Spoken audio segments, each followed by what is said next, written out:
HomeBois, where it's kind of going away from their usual style. But either ways, we're jumping into the very first game of Group B in day number 2 of Wildcards.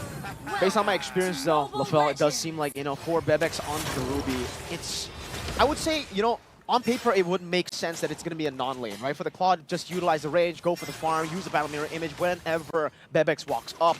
But the Ruby is very, it's so deceiving. You think she's a melee hero that can't really poke you down, but the range of that passive is quite massive, and you will be able to bully your opponent usually. So as long as IHC are able to funnel some resources into the bottom lane, not really, gold or XP, but mainly just some pressure relieved off of that lane would be really good. But Ethan, starting the top, forced to flicker early on, not even the first minute, and now he will pop that power of nature to escape.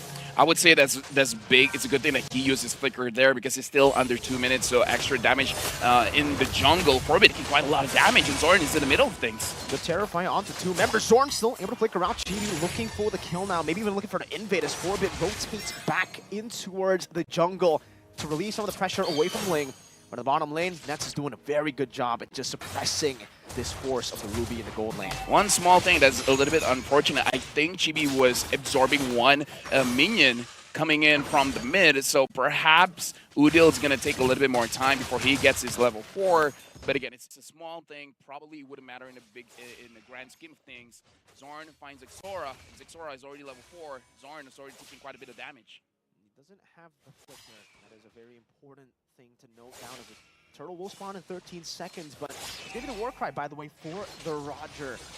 And for Xora, it's the QC, not the Warcry we're used to. Zorn walking up, getting knocked up. Ethan doesn't have the flicker now. That's even Xora jumping in, but Chibi does a whole lot of damage. Already took the purple buff earlier. Xora will be able to walk back into the purple buff. Both teams not setting up for the turtle. I feel like Chibi has the right idea here. You got to make sure that IHC Esports is always below 50% health, though, but Zorn taking a lot of damage. Looks like he's going to get taken down. No, he still survives. And the Eternal Guard actually turns it around. That's the penalty zone, but it will not be able to save Forbid in the mid lane. First blood over to HomeBois. I was going to say, HomeBois, their idea is to make sure that everyone coming in from IHC Esports have very low HP before contesting anything to make the threat of Chibi actually going in with the light compounds being very, very high. Xora, he still wants it. Supply gets it. Mid-air, he catches him with the onward, and Xora is going to be bursted down by Udil. Now the turtle taking Chibi, walking up into the enemy jungle, invading already, trying to take as much as he can to punish Xora. Looks like with this draft, HomeBois is able to pick up the tempo. IHC Esports, having a jungler, a Ling as the jungle, you want to make sure that you're able to farm up as safely as you can. Looks like he's having a little bit of trouble, but even so, in terms of the gold, it's only 500 gold difference, and it does look like Xora is going for a Berserker Fury first item, so he's not going to be that far behind. Walk up again, Forbid to be knocked up. Ethan used the power of nature earlier.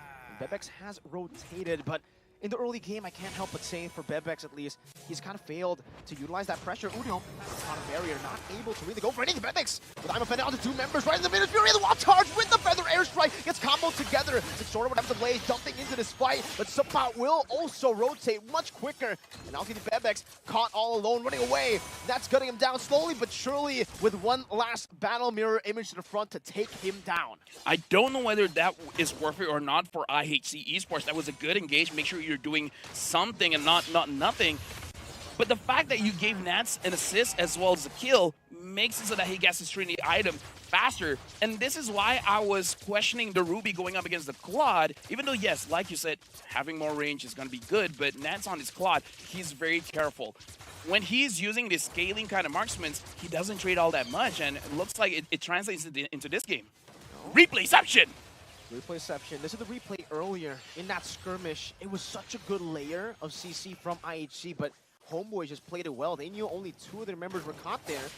Looks like Suppot's going to be taking some damage, but he does still have the Primal Wrath, and IHC will not decide to commit under that tier 1. And again, one thing that you got to take note was that during that replay, we saw Nat actually controlling his range very, very well. He's making sure that his positioning is good. As I say that, he's standing face-to-face against Bebex.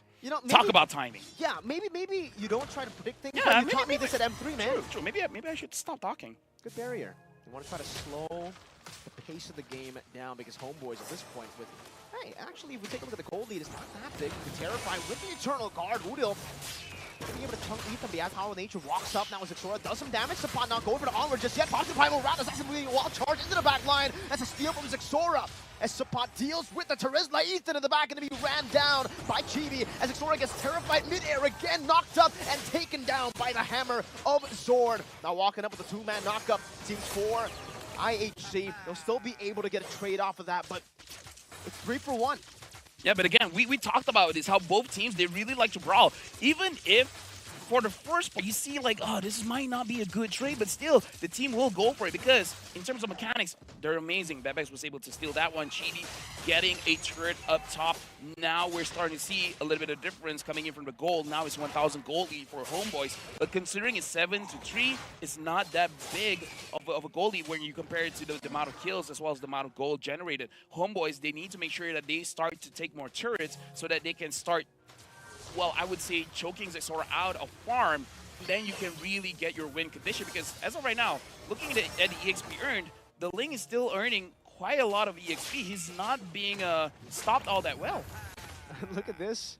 Just as you say that, right? Zorn tries to stop it alone as the Minotaur. Because nobody was seen on the map. Now Onward actually going to go in. Eternal Guard as well. Before he's able to escape, but gets caught in Earth Shatter. As now Supply gets caught in the wheel. Dies in the back somehow. A blazing away from Nets. Now it's going to be Ministry to knock them off. Eisen with a desperate penalty zone. And Ethan will be able to walk away. They'll sacrifice Eisen and Forbid. And it will only give HomeBois a bigger lead here. In the 6th minute of the game, Nets Battle Mirror Image to the front, trying to go for a bit more damage to pressure Ethan. But as you said, right now it's not that big of a lead despite the kills. Yeah, it's really not. The good thing about HomeBois is that they're giving the kills over to the damage dealers. Chibi, Udil, Nance has been joining quite a lot of fights. Chibi is actually getting a lot of gold because he's getting the turrets as well. Man. 1 level lead for the Roger already. Supply goes for the onward. Now Earth Shatter. Knocking Xora up. Goes for the Primal Rat defensively here to escape from some of the damage. And Forbid has already used up the Feather Airstrike. Yeah, but the thing is, right now for IHC, they stole the previous one. Looks like it's not going to be stolen this time. IHC, I feel like they understand they got to slow down a bit. They got to get Xora onto 2 items. And HomeBois, I feel like they got to pick up the pace a little bit because if you give room for the Ling to farm up, it might be one of those things that you regret in the long run. This time, though, they've been able to pick up a turret on neutral objective. Ethan, he's taking that much damage as a frontliner. Just up against Udil, by the way. This is the Vixana, and he's doing so much burst damage early on. Xora is still, trying to look for that farm, but he is 1 level down. In the late game, even if they do get to the later stage, right? Let's say 10-minute, perhaps a 1v1 here, but Roger versus Ling. Who actually scales better in this kind of matchup? I feel like whoever has the Sky Piercer has an unfair advantage. Chibi now having the Endless Battle so that he has a little bit more sustain. It looks like he already used a Retribution onto Ethan. See that damage coming down with the Legend pouncing Xora! Almost gets one-shot Zord, tries to break the dash, but he doesn't even need to. Chibi just guns him down. What was that damage? I mean, okay, we asked the question, and the player's like, got you, fam, bet. I'm going to show you how much on-hit damage I deal. And again, I have no idea whether Chibi has the Sky Piercer or not, but 1 hit, and that was like, what, 40% of the HP? I believe that damage was coming from the Endless Battle, and it looks like he does have the Sky Piercer, and interestingly enough, he has the War Axe as well. So like War Axe is the first item. Interesting build here coming in from Chibi. Wow, I'm still kind of stunned by that damage. Was that maximum stacks on the War Axe and the Endless Battle proc? I don't think that's maximum stacks on War Axe. No, I really don't, right? Because it was a fight that Xora kind of forced with Ethan as well. So I don't think he had a lot of time to stack up the War Axe. Still, incredible damage down as Xora goes to his own purple buff. And even here, it's a bit scary for him. Walking to the purple buff as Zord just screens him, gets that information, and the team plays accordingly. Now they're just back up in their own jungle. They know that they need the Lord. They don't need to go for any crazy, unnecessary skirmishes at this point. But Nets is kind of unkillable, right? I mean, at this point, even if you dash towards it, this is why the quad is so good against assassins. You blink out, you don't dash out. And Nets already completed, I believe, his Trinity item because he just completed his Corrosion Scythe. Chibi is 4 kills. His 4 kills away from getting the maximum amount of stacks. I believe he's 2 stacks away from getting 10%. 10% lethality, and that 10% is going to be a big game changer. HomeBois, they're going to be able to get this Lord uncontested. IHC Esports doesn't have a way to enter the Lord pit, but in the meantime, Zexora understands he needs the farm, so he goes to the side lanes. Yeah, and he tries to go for a turret there. He does get a trade, but a Lord in the 10th minute of the game, for this kind of composition, usually you would say, for the first Lord, it's not really deadly, but if you take a look at IHC, they're lacking the marksman. They don't have that marksman. They have the feather airstrike. I'm not sure if that can actually save them here. I believe it's deadly because we got to talk about the Lord having 30% more HP now, and you got lethality on this Roger. So any kind of engage, there's a chance for a wipeout. And your wave clear is also questionable for IHC, right? Like I mentioned, only 4-bit can really go for it, but he has to choose whether he wants to use the feather airstrike to some of these members or to the Lord. And I think both are the wrong answer at this point. Yeah, but personally for me, I would say try to go for the members because, again, 10-minute Lord you can still handle, but the amount of damage coming in from HomeBois is a little bit too much. You got to be very, very careful. Sapat not able to hit his onward. Damage Jordan looking forward, gets a knock on Bebex in the front of it all, trying to go for the GB, but it's going to be the frontliners completely melted down, and Sapat walks up with the flicker as well like compounds from Chibi together with the electrifying damage. Now it's going to be a desperate Tempest ablaze. The Lord might as well just be called the Deadly Lord because in the 11th minute, they've been able to stomp through IHC.